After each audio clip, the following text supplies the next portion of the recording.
みなみさん、とても綺麗ね。結婚式の時、義母がそう言ってくれたのを今でも覚えている。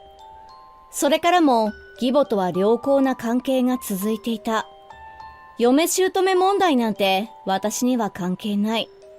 姑とうまくいっていないとか、姑なんて顔も見たくないという友達の話に、大変だな、そんな家もあるんだなと思っていた。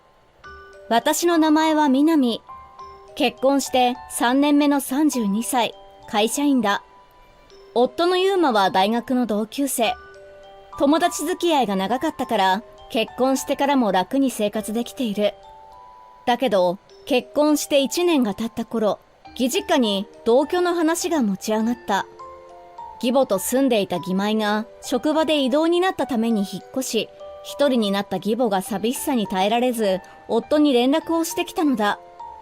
義実家にはもともと家族4人で住んでいたが、私たちが結婚する前に義父は他界している。その後、夫が結婚と同時に家を出て、今度は義妹もいなくなり、広い家に一人でいることが高齢の義母には辛くなったようだ。特に義妹は明るい人だから、いなくなった時の寂しさも大きいだろう。義実家には部屋も余っているし、義母が1階を使い、私たちには2階の部屋を好きに使っていいと言ってくれて、今のマンションの賃料を考えると、同居を視野に入れるのも悪くない。話し合いの結果、賃料を払わない代わりに、生活費を私たちが払う約束で、義実家に同居することになった。義母が家事をやってくれるという分は、生活費に上乗せし、義母も喜んでくれた。しかし、問題は同居してすぐに起こる。なんと、義母の料理が劇的にまずかったのだ。今まで義実家に顔を出した時の料理は、義妹が作っていたと初めて知る。夫が実家暮らしの割に料理がうまかったのは、実家でも料理を作っていたからだった。義妹が引っ越してから遊びに来た時は、義母が出前を頼んでくれていたし、よく考えたら義母の料理を食べたことがなかった。夫は土下座をする勢いで、ごめん、料理教室に通うようになったって言ってたし、まさか料理の腕がそのままだなんて思ってなかったんだよ。そう。義母は1年ほど前に何か始めたいと言っていて、夫が料理教室を勧めていた。私はこんなに料理が作れるのに料理教室に行こうだなんて意識が高いんだな、なんてのんきに思っていたんだ。義母は料理教室で友達ができたら楽しいと言って通い始めたはずなんだけど、夫がこっそり義妹に探りを入れると、友達ができない私、かわいそうと言って2ヶ月で辞めたという。まあ今まで仕事から帰ってきて食事を作っていたんだし、できないこともない。せめて義母に食材を買っておいてもらえれば時間の短縮にもなる。私たちはその方向で乗り切ることにした。同居生活は料理の点を除けばさほどストレスはない。友達には、姑と同居なんて信じられないと言われたけど、うちの嫁姑関係は割と良好だ。そう言ってみても、そんなこと言ってられるの今のうちだけだよ。今に表変するよ。なんて面白半分に言われてしまった。まさかそれが現実になろうとは。同居生活が始まってから3ヶ月が経った頃、義母が突然私に言ってきた。ねえみなみさん、私はいつ孫の顔が見られるのかしら？今までそんなこと一言も言わなかったのに、一体なんで？それに私は子供ができにくい体らしく、夫もそれは承知している。でも、夫のいないところでその事実を義母に伝えていいものか。私が悩んでいると義母は言った。私のお友達は孫と同居してるのよ。孫が生きがいなんですって。他のお友達は孫が6人もいるのよ。私羨ましくってね。ユーマが結婚するってなった時、ようやく私にも孫がって思ったのよ。あなたたち結婚してもう3年も経つでしょ。いい加減私の願いも叶えてほしいのよね。義母はどうしてしまったのか。でも確かに義母の気持ちもわかる。私はしょんぼりしながら謝って2階の部屋に逃げてきた。この日を境に義母の態度が変わっていく。みなみさん、あなたはいつまで働くの？働いているから子供だってできないんじゃない？義母はどうしても孫が欲しいのか、それとも私が働いているのが気に入らないのか、決まって夫のいないところで私にそんなことばかり言ってくるようになった。さすがに半月も続くと私も黙っているわけにはいかない。私は夫に義母に言われたことをすべてぶちまけた。今まで黙ってたんだけど、お母さんが最近孫はまだかってよく言ってくるの。あと私にいつまで仕事を続けるのかって。ユーマ、何か聞いてる？夫は驚いた顔をする。義母は夫にはそんなことを少しも話していないらしい。もしかしてこれが噂の嫁いびりなのか？夫は考え込んだ後、私にあるものを渡してきた。会議用に持ってるんだけど、しばらく使わないから渡しておく。母さんがまた言ってくるようなことがあったら、これに録音してほしい。私は夫からボイスレコーダーを受け取る。南を疑うわけじゃないけど、俺もしっかり確認したいからさ。私はその言葉にうなずいた。夫から受け取ったボイスレコーダーはすぐに出番が来た。いつも義母が何か言ってくるのは、私が先に帰宅して夫が帰宅するまでの間だ。ポケットにボイスレコーダーを忍ばせて帰宅した甲斐があった。帰ってくるなり義母は私に、また残業したの？そんなに働いてどうするのよ。さっさと仕事を辞めて孫を産んでちょうだい。孫を産めない嫁なんていくら働いていたって何の価値もないのよ。と言ってくる。お母さん、私今のところ仕事を辞める気はないですよ。もし子供ができたら考えますけど、今は必要ありません。何言ってるの？あなたいくつだと思ってるのよ。孫を産まないならユーマとは離婚して出て行ってもらってもいいのよ。義母がそう言うと、外で車の音がした。多分夫が帰宅したのだろう。その音に気づくと、義母はわざとらしくため息をついて自分の部屋に行ってしまった。その後、夫にボイスレコーダーを聞かせると、思っていたよりひどいと夫は落胆する。まさか自分の母親が自分の妻に対してこんなことを言っていたなんて、と夫は頭を抱えた。翌日、夫が義母を捕まえて話をする。母さん、南にひどいこと言うのやめてくれよ。不満があるなら俺に言って。母さんが寂しいからって同居してるのに、南にそんな態度を取るなら、俺たちは出て行ってもいいんだからな。最初は否定していた義母だけど、ボイスレコーダーを再生され、塩らしくなった。ごめんなさい。と、義母は小さな声でつぶやき、この日はこれで終わる。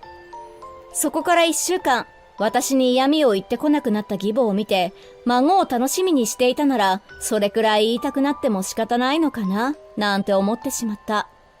これなら、前みたいに戻れるかも、と考えた私も甘かった。今となっては、この時に、さっさと同居を解消しておくべきだったと思う。翌日、仕事が忙しく、ようやく取れた休憩時間にスマホを開くと、クレジットカードの請求がメールで届いていた。しかも3件も。何これ？クレジットカードを使うと、決済内容がメールで送られてくる。ロボット掃除機、オーブンレンジ、高級ワインダック。どれも身に覚えのない高額なものだ。どういうこと？もしかしたら詐欺メールかも。そう思って調べようとしたけど、仕事に戻らなければならず、そのままになってしまった。ようやく仕事が終わったのは終電間近だ。疲れて家に帰ると、夫が出迎えてくれる。義母はもう寝てしまっているからと、ご飯を用意して待ってくれていた。そこでようやく昼のメールを思い出す。改めて読み返すと、詐欺メールではなく、本物の決済メールのようで、私は慌てた。念のため、私は夫に確認する。ねえ、今日ネットで家電とか買った？夫は首をかしげる。俺が？南に相談もせずに買うわけないじゃん。じゃあ、クレジットカードを不正利用されたのかも。慌ててスマホを開くと、なんとまた5件ほどの請求がメールで届いていた。どれも高級な家電や家具だ。急いでクレジットカード会社に電話してカードを止めてもらう。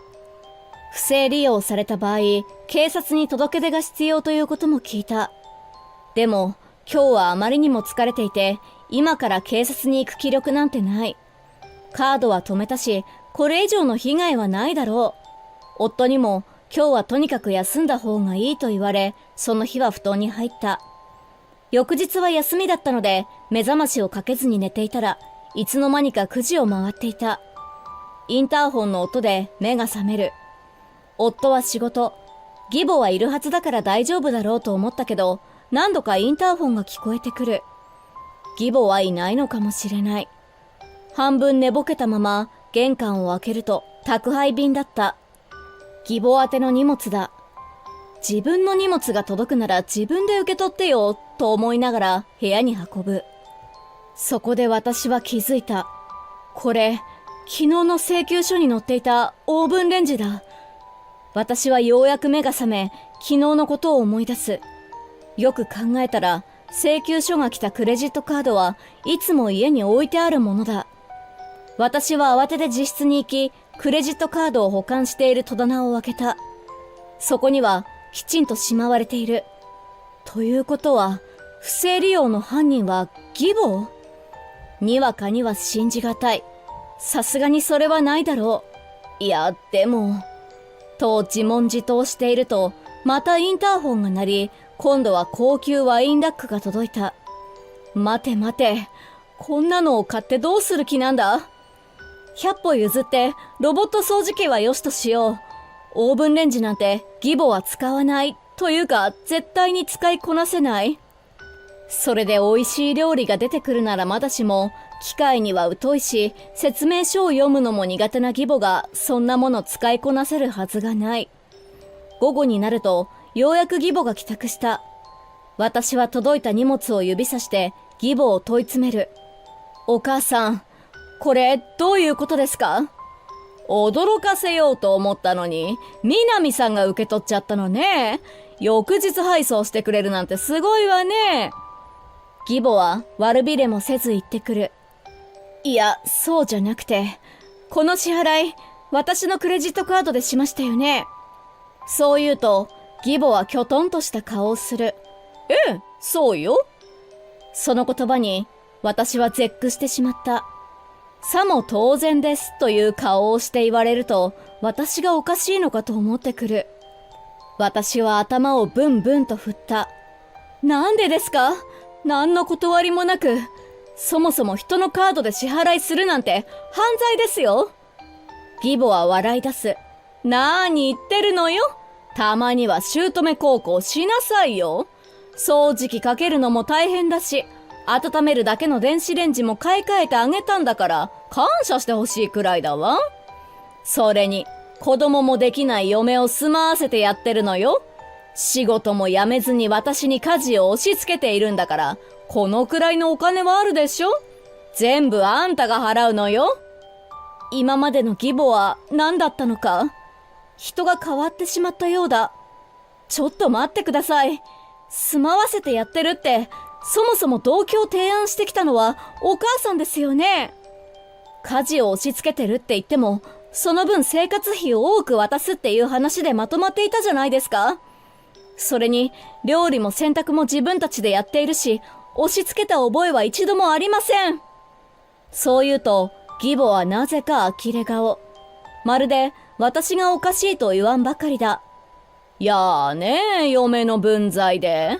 あ、そうそう。私明日からお友達と温泉旅行に行くの。3日間留守にするからよろしくね。義母は私に手を振って自室に行ってしまう。お母さん、この荷物は？私の問いかけも虚しく、ドアが閉まった。なんなの？勝手に人のカードで買い物をして、おまけに自分は旅行？もう頭にきた。私は2階の部屋に行って計画を立てる。夫には一応メールを送ったけど、仕事が終わるまでは見られないだろう。私はネットで収集した情報を片手に家を出た。夜になり、私は夫が帰ってくる時間に合わせて帰宅する。義母はもう寝ているのか、リビングにはいなかった。リビングには義母の旅行バッグと今日届いた荷物が置いてある。夫は帰ってくるなり、何これと声を上げた。私はため息をつきながら、メールで送った通り、後で2階で話しましょう。と言って、2人で夕飯を食べて2階に上がる。翌日、私たちが起きるともう義母はいなくなっていた。私も夫も休みだったのでちょうどいい。私たちは朝から不動産屋に行き、私が昨日目星をつけていた物件を内見。通勤も便利で手頃な物件があったので、すぐにそこを契約した。家に帰ると引っ越しの準備。昨日の時点で引っ越し業者に頼んである。さらに翌日には私たちは新居に引っ越した。今頃義母は温泉旅行を楽しんでいるのだろう。引っ越し業者が来ている時にご近所のおばさんに会ったので、ざっと事情を話しておいた。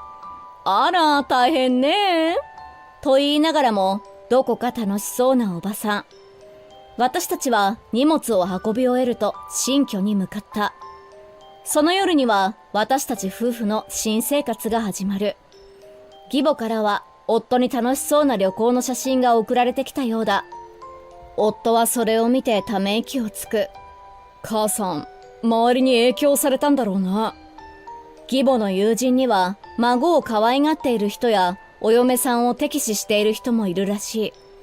どうやらそれに影響されて孫を可愛がれない私かわいそう。嫁が勝手に同居している私かわいそう。孫を産めない嫁がいる私かわいそうという思考に発展したのだろうと夫は言う。昔から義母は何かあると私かわいそうということがあったそうだ。そういえば前に義母の友人が孫を連れてきたことがあった。私が外出先から帰るとちょうど帰るところで顔を合わせたけど、それを見送る義母の顔が鬼の形相だったことを思い出す。わざわざ孫を連れてくるなんて何の自慢？孫を見せびらかされた私、かわいそうと言っていた。よく考えれば、その頃から義母が私に嫌味を言うようになったのだと気づく。あれがきっかけだったのかもしれない。翌日になると、義実家に帰ったらしい義母から電話が来た。ちょっと、なんなのこれ、どこ行ったのよ。私はとっさに通話をスピーカーにする。私、お母さんに耐えられなくなったので引っ越しました。当然ユーマさんも一緒です。そう言うと、義母は私を罵倒し始める。ろくでもない嫁ね。孫も産めないのに態度ばかり大きくて。私の買った荷物はどこへやったのよ。ああ、それなら持って行きましたよ。警察に被害届を出そうか悩んでいるところです。お母さんがお金を払うなら持って行ってあげてもいいですけど、どうします？何言ってるの？姑孝行しなさいって言ったでしょ？ユーマが隣でため息をつく。はあ、母さん。勝手に南のクレジットカードを使って買い物したのは犯罪だよ。その家が広いから一人じゃ寂しいんでしょ？そこ売ってマンションとかに住んだら？義母は夫が隣にいて話を聞いているなんて思わなかったんだろう。何やら言い訳をしているが、夫は言った。ああ、今までのこと全部知ってるから、今さら言い訳とかしなくても大丈夫。珍しく冷たい夫の声。義母が絶句しているのが電話越しでもわかる。お母さん、どうしますか？私が問い詰めると、義母は電話を切ってしまった。私かわいそうとでも思っているのだろう。でも私は義母をかわいそうだとは思わない。買い物だって一言相談してくれればこんなことにはならなかった。一緒に旅行に行く友達もいて、お金の余裕もあるのに、ないものねだりして不平不満を言い、挙句の果てに嫁いびりなんてどうかと思う。その1週間後、義母から助けを求める電話があった。どうしてご近所に私の噂が広がってるのよ。私が嫁いびりをして息子夫婦に見限られたって言われてるのよ。こっちに戻ってきて、そんなことないってご近所に説明してちょうだい。私は笑いながら答える。何も間違ってないですよね。居づらいならやっぱり引っ越しですね。私たちが引っ越しの準備をしている時に話した近所のおばさんはおしゃべり好きで有名。私の予想通りの結果になったようだ。結局義母は家を売り高齢者施設に入居することになった。私のクレジットカードを勝手に使った分は現金で返済してもらい、警察への被害届は出さないことにする。義母の施設には孫を連れた家族が会いに来ている入居者も多いみたいだけど、私たちは行くつもりはない。その後、私は奇跡的に妊娠。出産してからは義母のことを忘れてしまうほど忙しく、今では家族3人仲良く暮らしている。